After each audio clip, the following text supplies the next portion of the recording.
Bismillahirrahmanirrahim. Assalamualaikum warahmatullahi wabarakatuh. Waalaikumsalam warahmatullahi wabarakatuh. Alhamdulillah, alhamdulillah, wasyukurillah, wala haula wala quwwata illa billah. Asyhadu an la ilaha illallah wa asyhadu anna Muhammadan abduhu wa rasuluh wa la nabiyya ba'dah. Yang saya hormati Pak Kepala Sekolah SD Sukosari serta teman-teman guru dari Sukosari. Terima kasih saya ucapkan atas waktu yang sudah diluangkan kesempatan pada siang ini, yaitu untuk tentang perencanaan tindak lanjut hasil dari PKD Gelombang 2 di Kabupaten Ponorogo. Dan saya ucapkan juga sekali lagi atas waktunya. Ini kami berdiri di sini bukan sebagai sesuatu yang lebih dari panjenengan semua, tidak, atau istilahnya lebih pandai atau lebih apa, ini tidak. Ini hanya sebuah buka kawasan bersama, karena kita di sini juga prosesnya belajar bersama dan tujuannya ini untuk kemajuan peserta didik SD 2 Sukosari. Selanjutnya kami di sini tugas dari PKD, yaitu mengenai rencana tindak lanjut tentang pembelajaran berbasis proyek ini dengan menggiatkan ekstrakurikuler olahraga yang ada di SD 2 Sukosari.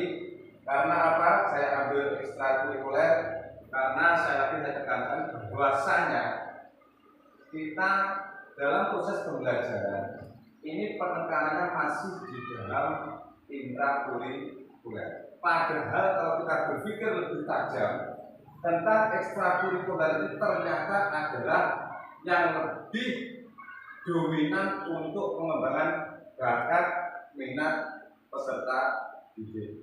Jadi saya tekankan ekstrakurikuler ini kedudukannya dengan intrakurikuler.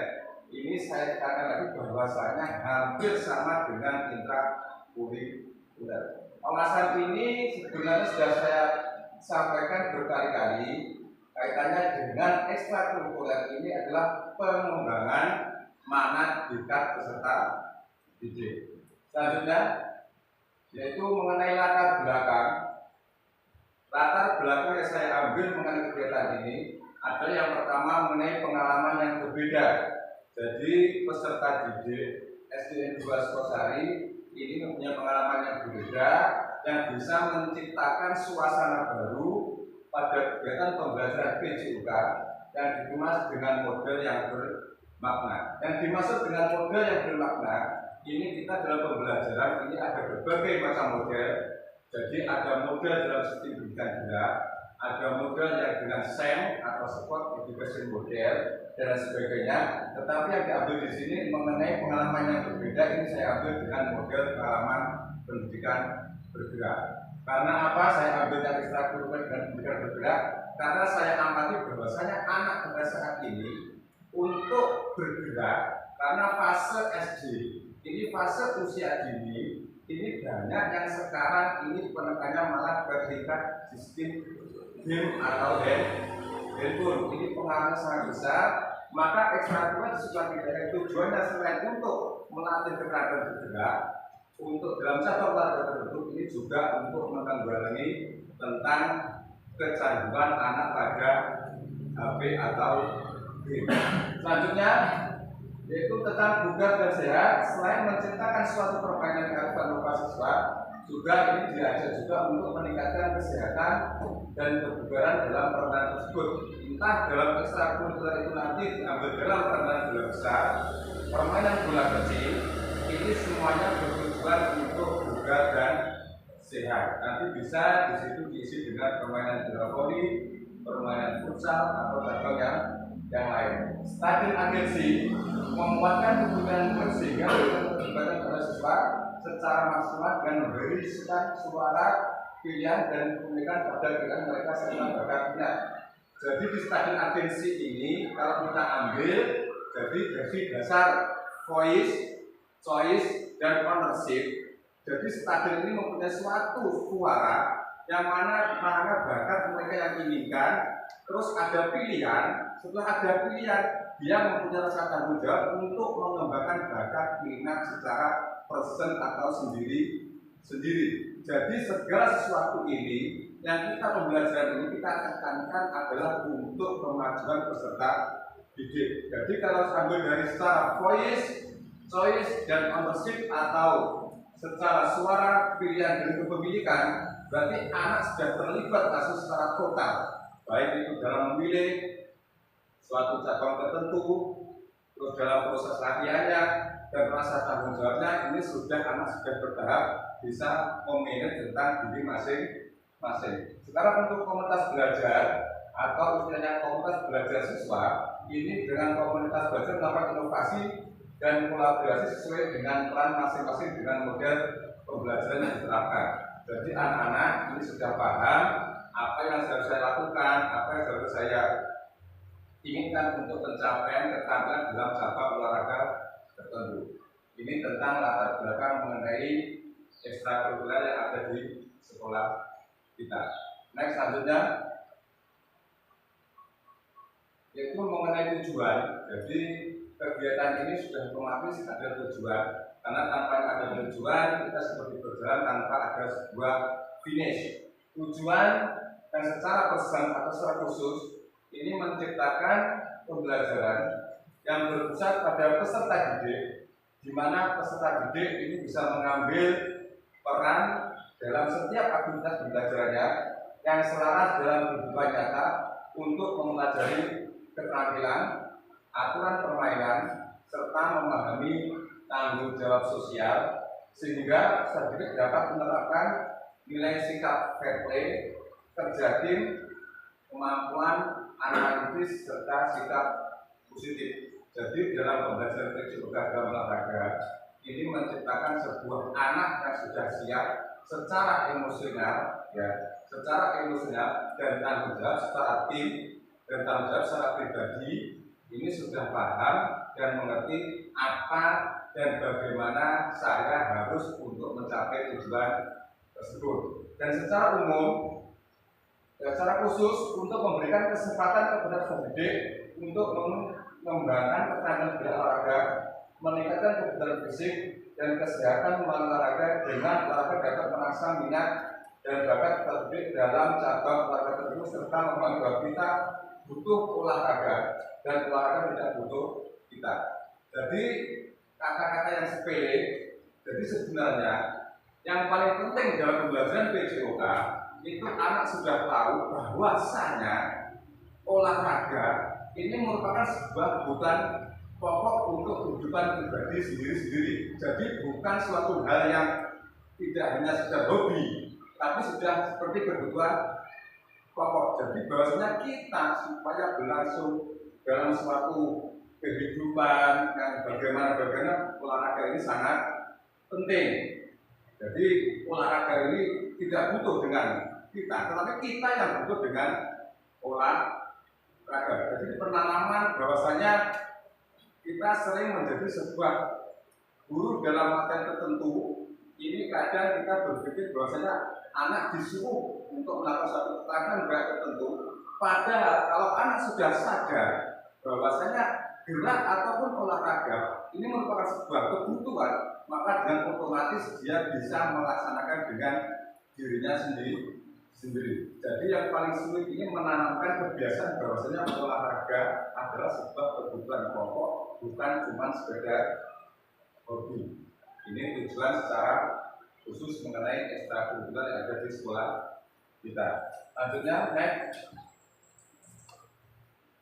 Sedangkan capaian, langkah-langkah dan hasil yang diharapkan untuk tujuan ini ada 3 poin. Yang pertama mengenai pengembangan teknik, kolaborasi dan kerja tim, mengenang olahraga sebagai gaya hidup.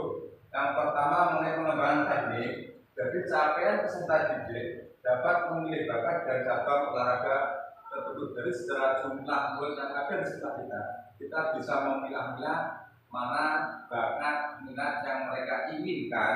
Kita nanti juga sebagai fasilitator untuk mereka, kita juga sebagai motivator untuk mereka, dan kita juga sebagai tutor untuk mereka. Jadi gambaran ini lebih gamblang bahwasanya guru ini tidak hanya sebagai dalam melakukan kegiatannya, hanya menyampaikan hal-hal yang sifatnya seperti komponen guru yang lama tidak, tapi sekarang kita belajar bahwasanya guru pada saat ini juga sebagai fasilitator, juga sebagai motivator untuk mereka, dan juga sebagai tutor bagi mereka.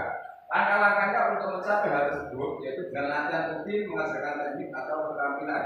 Jadi dengan kegiatan ekstrakurikuler ini nanti mengharapkan anak-anak dari kelembagaan kita ini tercipta sebuah anak yang secara sehat, ya baik itu jasmani dan juga mempunyai bidang keahlian dalam cabang olahraga tertentu, entah itu dalam permainan bola voli, bola futsal, atau lain sebagainya.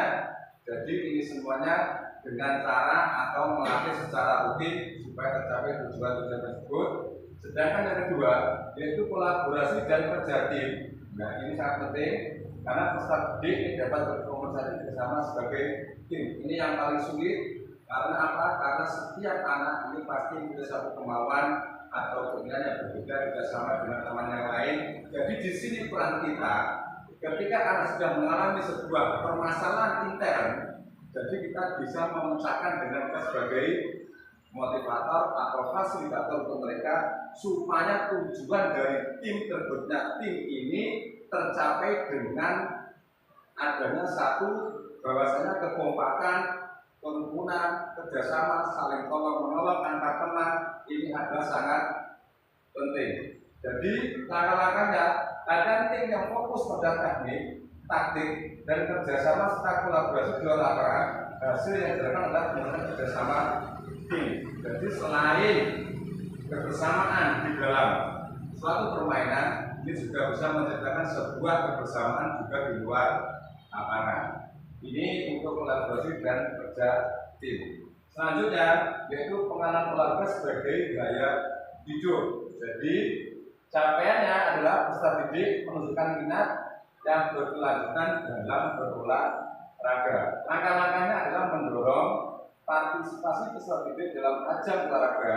Hasil yang diharapkan adalah mengadopsi gaya hidup yang aktif dan berkembang di antara peserta didik. Jadi selain tujuannya untuk kesehatan, juga olahraga ini juga sebagai gaya hidup. Saya katakan di awal bahwasanya olahraga ini tidak butuh kita, tetapi kita ini butuh dengan olahraga. Karena apa? Karena untuk menjaga sebuah kebugaran, kesehatan, dan lain sebagainya. Jadi pentingnya olahraga ini adalah juga nanti kita yang merasakan. Jadi selanjutnya, yaitu tentang struktur programnya, yaitu antara lain satu ada pengembangan program latihan, target, dan ada pengaturan program dan mitra. Sedangkan untuk pengembangan program latihan, ini antara lain latihan rutin, teknik keterampilan untuk meningkatkan keterampilan teknik, fisik, dan kerjasama tim saat jam pelajaran PJOK dan di luar jam pelajaran PJOK. Jadi pengembangan program latihan ini bisa dimaksimalkan dengan kita satu bakat minat anak tadi di cabang apa kita gali, kita cari, dan sudah ketemu baru kita kembangkan dengan latihan-latihan nanti yang akan dilakukan oleh guru yang megang itu sendiri. Selanjutnya itu target program ini dilaksanakan dengan target kelas 1 sampai dengan kelas 6 sebagai peserta didik yang melaksanakan sesuai dengan bakat dan minat. Otomatis berarti anak kelas 1 sampai dengan kelas 6 ini merupakan target utama untuk adanya ekstrakurikuler. Selanjutnya pengaturan program pendidikan. Kadang peserta didik hanya diberi guru besukan dan berkolaborasi dengan guru yang lain dalam mengembangkan bakat dan peserta didik. Jadi di sini tidak menutup kemungkinan guru olahraga ini berkolaborasi dengan guru kelas. Karena apa? Karena guru kelas sama guru olahraga apabila berkolaborasi dan semuanya bertujuan untuk peserta didik, maka hasilnya ini akan lebih tercapai. Karena apa? Karena guru olahraga itu sendiri sudah membutuhkan kolaborasi dengan guru kelas dalam hal-hal tertentu. Contohnya di sini sudah jelas, semuanya ini ada bertujuan untuk mengembangkan bakat minat peserta didik. Next. Nah, ini aset yang dimiliki karena segala sesuatu itu perlu adanya sarana dan prasarana. Sedangkan aset yang dimiliki dalam lembaga kita yang pertama ada modal manusia, yang kedua aset, yang ketiga modal lingkungan. Jadi aset ini adalah penunjang untuk keberhasilannya tentang tujuan dari ekstrakurikuler itu sendiri. Yang pertama ada modal manusia. Di sini ada guru olahraga yang berpengalaman mampu mengorganisir, terus ada guru bidang studi yang lain yang dapat berkolaborasi dan melatih, kepala sekolah dapat mendukung kebijakan dan program, dan terakhir peserta didik berbakat yang dapat menjadi persebaya. Jadi tidak menutup kemungkinan nanti apabila ada salah satu teman ini yang ambil dalam cabang olahraga tertentu, ini juga bisa dimanfaatkan sebagai tutor untuk melatih teman yang ada di sampingnya, atau ada teman yang belum bisa, maka tutor yang teman yang selesai, teman yang mahir itu bisa melatih teman yang belum bisa. Di sini guru juga berperan penting dalam mengorganisir dan ada kolaborasi dengan guru yang lain. Juga ada kepala sekolah yang siap mendukung tentang kelanjutan atau kebijakan supaya program ini tercapai. Aset sekolah kita ini ada halaman sekolah yang dapat bisa digunakan dengan halaman yang begitu tidak istilahnya mencukupi apa, yang penting ini ada halaman yang bisa digunakan untuk kegiatan. Yang kedua latihan dan pertandingan.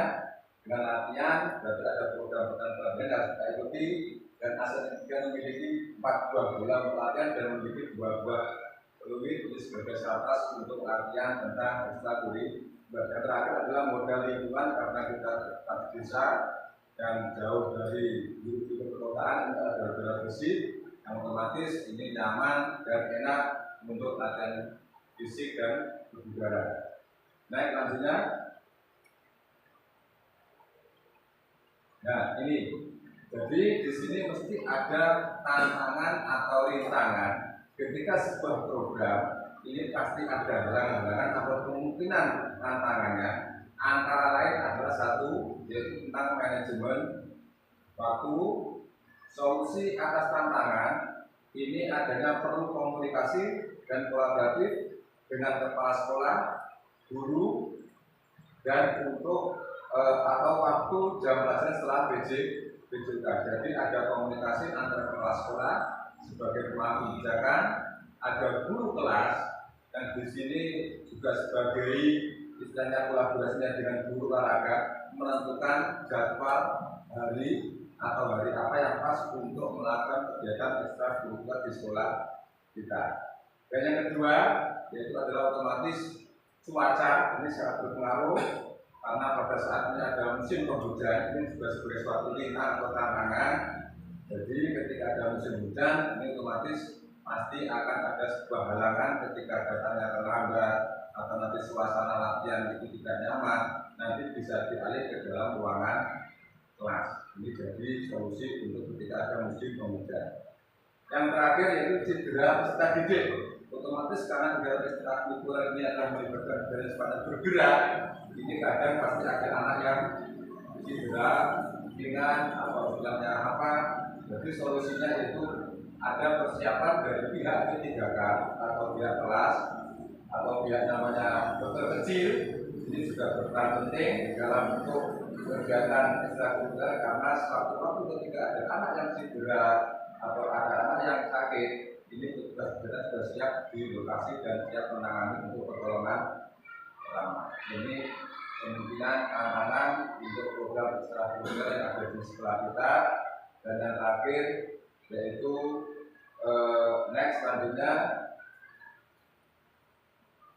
Nah ini, jadi segala sesuatu itu tidak mungkin tercapainya suatu tujuan ini tanpa adanya kerjasama tim secara kolaborasi, baik itu guru, kepala sekolah, juga teman-teman sejawat. Ini kita berkolaborasi bersama-sama biar tercapainya tujuan. Karena apa? Karena sesuatu yang dihasilkan oleh satu orang, walaupun berhasil, ini tetap masih kurang. Karena apa? Karena rasanya keberhasilan ini tanpa ada kolaborasi dari teman itu juga tidak ada kemungkinan kecil. Jadi apabila kita berhasil dalam satu, misalkan saya berhasil dalam langkah ini kurang malam, tapi apabila kita berkolaborasi dalam satu kelembagaan bersama-sama, maka ini akan terasa lebih baik dan lebih ini bahasanya lebih marem atau lebih berharga. Karena apa?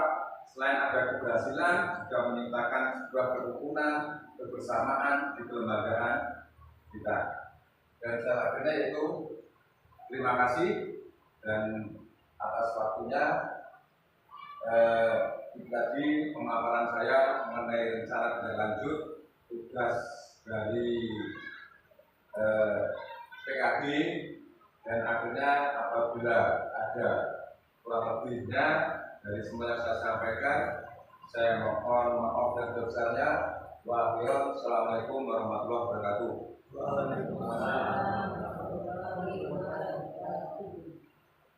Oke, terima kasih.